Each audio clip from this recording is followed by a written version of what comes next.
ये कहानी एक सच्ची घटना पर फिल्माई गई है, जब एक परिवार के लोगों को कैसे शैतान ने परेशान किया और कैसे उनकी मदद एड और लॉरेन ने की। एक ऐसा ही वाक्य मूवी की शुरुआत में दिखाया गया है, जहां पर एड और लॉरेन एक एनाबेल डॉल के बारे में बताते हैं कि कैसे उस डॉल ने लोगों का जीना हराम कर दिया था, जिसके बाद उन लोगों की मदद एड और लॉरेन करते हैं, जैसे हम अगले पार्ट्स में देखेंगे। मूवी की शुरुआत में एड और लॉरेन को एक कॉन्फ्रेंस करते हुए दिखाया गया है। वो दोनों लोगों को अपने साथ होने वाले अनुभवों और शैतानों को काबू करने के बारे में बताते हैं। सीन चेंज होता है और हम दो कपल्स रोजर और कैरोलिन को अपने बच्चों के साथ एक नए घर में शिफ्ट होते हुए देखते हैं। कैरोलिन के साथ उसके 5 बच्चे घर के अंदर चले जाते हैं। रोजर अपने डॉग को भी घर के अंदर ले जाने की कोशिश करता है, लेकिन उसका डॉग घर के अंदर नहीं जाना चाहता था। वो थोड़ा सा डरा हुआ सा भी लग रहा था। ऐसा लग रहा था मानो उसने घर के अंदर के खतरे को भांप लिया हो और वो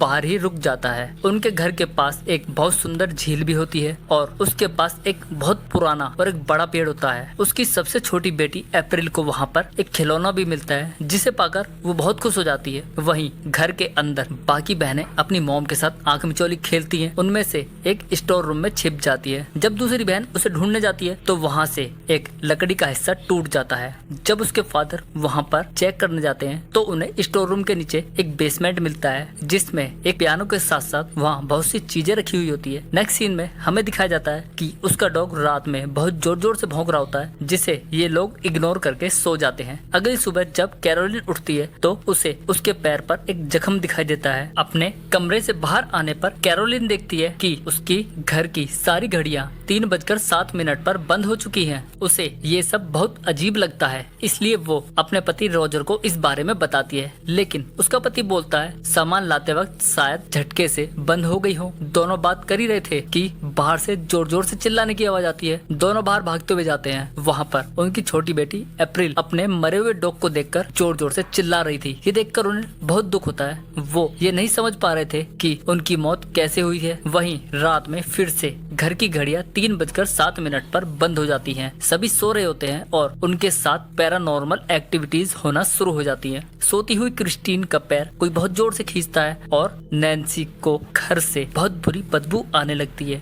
ये घर में शैतान होने के संकेत होते हैं। दूसरी तरफ रोजर को घर से आवाजें आने लगती है, जैसे कोई क्लैपिंग कर रहा हो। रोजर घर में चारों तरफ देखता है, लेकिन वहाँ पर उसे कोई भी नहीं दिखाई देता। जब रोजर सीढ़ियों से ऊपर जाता है तो वहाँ पर उसकी बेटी एंड्रिया खड़ी होती है। उसके डैड के पूछने पर एंड्रिया बताती है कि सिंडी फिर से नींद में चलकर मेरे रूम में चली गई है। जब रोजर रूम में जाकर देखता है तो सिंडी नींद में अपना सिर एक अलमारी पर जोर जोर से मार रही थी।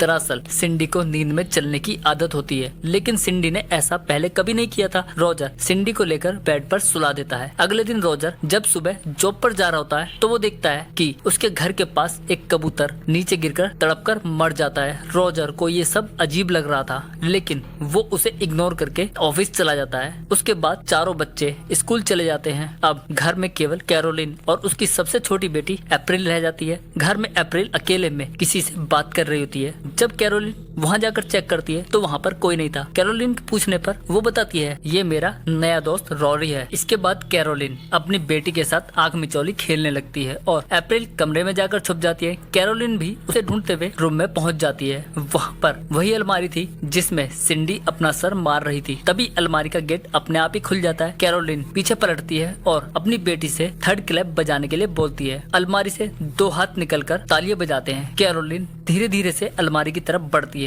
वहाँ पर उसे सांसों की आवाज भी आती है। उसे लग रहा था कि अप्रैल वही है। वो हाथों से उसे ढूंढने लगती है, लेकिन वहाँ पर कोई नहीं था। जैसे ही वो पीछे मुड़कर देखती है तो वहाँ पर पीछे अप्रैल खड़ी थी। ये देखकर वो काफी हैरान हो जाती है। एक बार फिर से जब सब सो रहे थे तो फिर से क्रिस्टीन का कोई पैर खींचता है। उसे लगता है कि उसकी बहन नैन्सी उससे मजाक कर रही है। वो उसे इग्नोर कर देती है, लेकिन दोबारा से कोई उसका बहुत जोर से पैर खींचता है। वो घबराकर तुरंत उठ जाती है। तभी उसे दरवाजे के पीछे कोई खड़ा हुआ दिखाई देता है। वो अपनी बहन नैन्सी को जगाकर बोलती है, क्या तुम्हें दरवाजे के पीछे कोई दिखाई दे रहा है? लेकिन नैन्सी को वहाँ पर कोई भी नहीं दिखाई देता। क्रिस्टीन बोलती है, वो हमें देख रहा है। नैन्सी दरवाजे के पास जाकर चेक करती है तो उसे वहाँ पर कोई भी नहीं दिखाई देता, लेकिन उसे वहाँ पर बहुत बदबू आती है। क्रिस्टीन बोलती है, वो ठीक तुम्हारे पीछे खड़ा है। नैन्सी जैसे ही पीछे देखती है, अचानक दरवाजा बहुत जोर से बंद हो जाता है। क्रिस्टीन जोर जोर से चिल्लाने लग जाती है। उनकी आवाज सुनकर उनके मॉम डैड कमरे में आ जाते हैं। क्रिस्टीन बोलती है, उस कमरे में जरूर कोई था। जब मैं सो रही थी तो किसी ने मेरा पैर खींचा। रोजर बोलता है, क्रिस्टीन शायद तुमने कोई बुरा सपना देखा होगा। क्रिस्टीन बोलती है, उसने मुझसे बात की और मुझसे कहा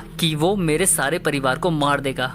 आगे हम कैरोलिन को देखते हैं। उसकी बॉडी पर अब बहुत सारे जख्म हो जाते हैं। उसे लग रहा था कि ये नॉर्मल जख्म है और दवाइयों से ठीक हो जाएंगे। रात में कैरोलिन को फिर से क्लैप की आवाज आती है। वो बाहर जाकर देखती है तो वहाँ पर उसके सभी बच्चे सो रहे थे। अचानक ही सीढ़ियों के पास लगे हुए उनके फोटो फ्रेम नीचे गिर जाते हैं और टूट जाते हैं। कैरोलिन को फिर से सेकंड क्लैप की आवाज आती है। वो आवाज को फॉलो करके उस बेसमेंट के पास पहुंच जाती है। बेसमेंट का दरवाजा खुला हुआ होता है। जैसे कैरोलिन उसके पास जाती है, गेट जोर से बंद होता है, जिससे कैरोलिन नीचे जाकर गिरती है। तभी कैरोलिन के पास कोई बॉल फेंकता है। उससे बचकर कैरोलिन बाहर भागने की कोशिश करती है, लेकिन वहाँ पर लाइट भी चली जाती है और काफी अंधेरा हो जाता है। इसी के साथ ही कैरोलिन को वहाँ किसी बच्चे के हंसने की आवाज आती है। कैरोलिन तभी जोर जोर से चिल्लाने लगती है, लेकिन वहाँ बेसमेंट में वो फंस चुकी थी। दूसरी तरफ फिर से हम सिंडी को देखते हैं। वो नींद में अपना सर उसी अलमारी पर जोर जोर से मारती है। उसकी आवाज सुनकर एंड्रिया उठ जाती है। इसी के साथ ही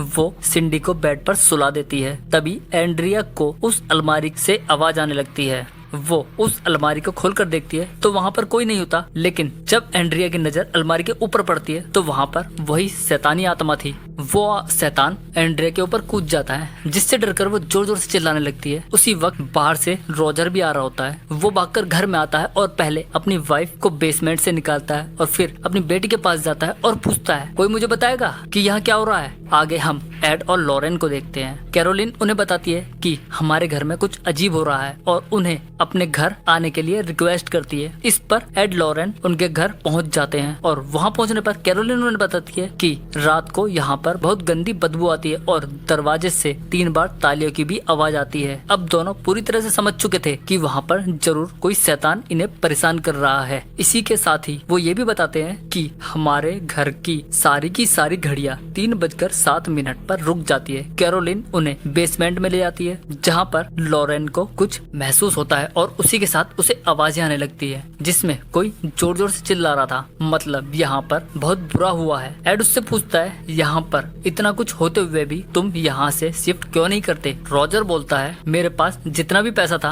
हमने उसे इस घर को खरीदने में लगा दिया और मुझे नहीं लगता कि हम 7 लोगों को कोई अपने घर में क्यों रखेगा। एड यहाँ पर उनसे बात करता है और उनकी आवाजों को रिकॉर्ड भी करता है। दूसरी तरफ लॉरेन अप्रैल के साथ होती है। वो उससे पूछती है कि क्या मैं तुम्हारे दोस्त से मिल सकती हूँ? अप्रैल अपना खिलौना लॉरेन को दे देती है और उससे बोलती है, इसमें देखो, वो तुम्हें यहाँ दिख जाएगा। जब लॉरेन उस खिलौने में देखती है तो वो शैतान उसे उसके पीछे खड़ा हुआ दिखाई देता है। लॉरेन के पीछे देखने पर वो शैतान वहाँ से चला जाता है। लॉरेन उसके पीछे पीछे उसी झील के पेड़ के पास पहुँच जाती है। एड भी उसके पीछे पीछे वहाँ आ जाता है। वहाँ पर लॉरेन को फांसी के फंदे पर लटका हुआ कोई दिखाई देता है। मतलब साफ था, वहाँ पर बहुत सी बुरी आत्माएं थी। इसके बाद वो रोजर को समझाते हैं कि हमें घर पर ही एक्सोरिज्म की क्रिया करनी होगी, तभी वो बुरी आत्मा तुम्हारा पीछा छोड़ेगी। इस पर कैरोलिन बोलती है, फिर तो हमें ये घर छोड़कर जाना होगा। एड उन्हें समझाता है, अगर तुम ये घर छोड़कर यहाँ से चले भी गए तो वो तुम्हें नहीं छोड़ेगी। जिसके बाद लॉरेन उन्हें बताती है, जब मैं तुम्हारे घर में आई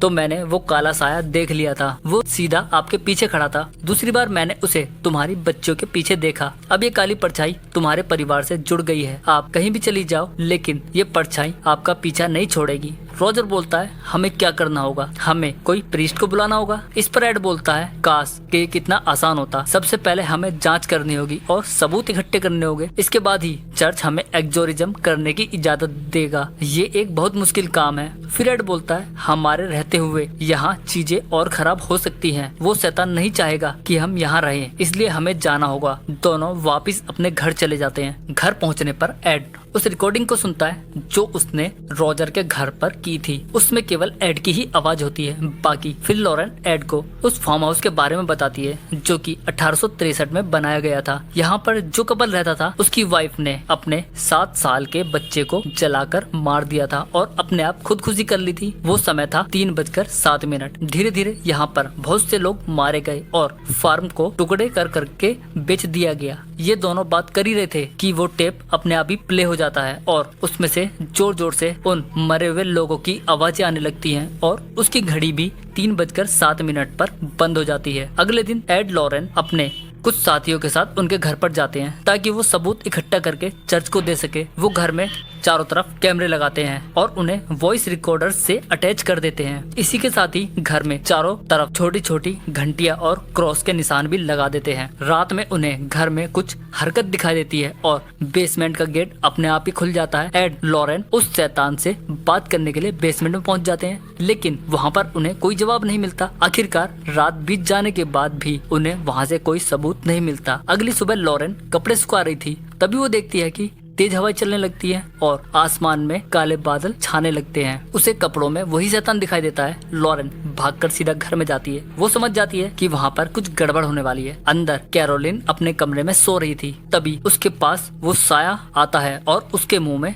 खून की उल्टियां कर देता है। कैरोलिन जोर जोर से चिल्लाने लगती है। उसकी आवाज सुनकर लॉरेन भी वहाँ पहुँच जाती है। जब वो गेट खोलती है तो वहाँ पर सब कुछ नॉर्मल होता है, मतलब कैरोलिन को कुछ भी नहीं पता होता कि उसके साथ क्या हुआ है। कैरोलिन वहाँ से बाहर चली जाती है। एक बार फिर से हम रात में सभी को एक साथ देखते हैं। तभी उनके साथ जो पुलिस वाला होता है उसे बाहर से किसी की आवाज आती है। वो बाहर जाकर देखता है तो वहाँ पर नौकरानी के कपड़ों में कोई लड़की खड़ी हुई दिखाई देती है। दरअसल उस लड़की ने भी यहाँ पर आत्महत्या की थी। वो उस पुलिस वालों को अपने हाथ दिखाकर बोलती है, देखो उसने मेरे साथ क्या किया। इतना बोलकर वो वहाँ से चली जाती है। जब वो पुलिस ऑफिसर उसे देखने जाता है तो वो लड़की उस ऑफिसर पर जोर से चिल्लाने लगती है, जिससे डरकर वो जोर जोर से एड एड चिल्लाने लगता है। जब एड वहाँ जाकर देखता है तो वो ऑफिसर उसे बताता है कि मैंने यहाँ पर नौकरानी के कपड़ों में किसी औरत को देखा था। दूसरी तरफ घर में लॉरेन को कोई जाता हुआ दिखाई देता है। रॉजर बोलता है ये सिंडी है और उसे नींद में चलने की आदत है। वो उसे रोकने की कोशिश करता है, लेकिन एड उसे यह कहकर मना कर देता है कि हमें सबूत चाहिए। वो उसे जाने देता है और तभी कैमरा भी फोटो क्लिक करने लगता है, जिस पर एड उसे बोलता है कैमरा उसने क्लिक नहीं किया, कोई उसके साथ है। इसी के साथ ही सिंडी अपने कमरे में चली जाती है और दरवाजा अपने आप ही जोर से बंद हो जाता है। अब सब लोग सिंडी के रूम की तरफ भागते हैं, लेकिन उनसे दरवाजा नहीं खुल रहा था। उधर रिकॉर्डर में कुछ रिकॉर्ड होता है जो उसके रूम में लगाए गए थे, जिससे उन्हें पता चलता है कि रूम में उसके साथ कोई और भी था। वो सिंडी से बोल रहा था, मेरे पीछे आओ, मैं इधर ही छुपा करता था। इतने ही एड रॉजर के साथ उस रूम का गेट खोलकर उस रूम में अंदर चला जाता है। उन्हें सिंडी कहीं भी नहीं दिखाई दे रही थी। तभी एड उस अलमारी को खोलकर देखता है। उसे वहाँ पर एक खुफिया रास्ता मिलता है जिसमें सिंडी होती है। एड उसे वहाँ से बाहर निकाल लाता है। तब अप्रैल लॉरेन को बताती है रॉरी जब डरा हुआ होता है तो वो वहीं पर छिपता है, इसलिए लॉरेन वहाँ पर चली जाती है ताकि कुछ सबूतों को इकट्ठा कर सके। वहाँ पर लॉरेन को एक फांसी की रस्सी भी मिल जाती है, जिससे उस घर के ओनर ने सुसाइड किया था। अचानक से वहाँ पर एक लकड़ी टूट जाती है और लॉरेन सीधा नीचे बेसमेंट में जाकर गिरती है। अब लॉरेन के पास अप्रैल का वो खिलौना होता है जो उसे उस बड़े से पेड़ के पास से मिला था। लॉरेन उस खिलौने में देखती है तो उसे वहाँ पर एक साया दिखाई देता है। वो बोलती है उसने मुझसे ये सब कराया। दरअसल ये रॉरी की मॉम होती है। लॉरेन यहाँ पर बुरी तरह से डर जाती है। यहाँ पर लॉरेन को एक और खतरनाक साया दिखाई देता है, जिससे डरकर लॉरेन वहाँ से बाहर की तरफ भागती है। बाहर आते हुए लॉरेन के गले से एक लॉकेट टूट जाता है जो लॉरेन की बेटी जूडी ने उसे दिया था। बाहर आने पर लॉरेन सबको बताती है, मुझे पता चल गया यहाँ पर क्या हुआ था। वो माओ को अपने वश में करके उनसे अपने बच्चों की हत्या करवाती थी। कैरोलिन के बॉडी पर जितने भी निशान हैं वो सब उन्हीं साया ने दिए हैं। वो साया उस पर हावी हो रहा है और कैरोलिन से भी वो ऐसा ही करवाएगा। इसी के साथ ही वो साया नैन्सी पर हमला कर देता है, लेकिन उससे ज्यादा नुकसान नहीं होता। अब यहाँ पर उनके पास इतने सबूत हो गए थे कि वो चर्च को दिखा सके। इसी के साथ ही एड और लॉरेन वहाँ से निकल जाते हैं। बाहर लॉरेन गाड़ी में बैठी हुई होती है। उसे एक आवाज आती है। वो आवाज लॉरेन की बेटी की होती है। लॉरेन उस आवाज का पीछा कर उस झील तक पहुँच जाती है।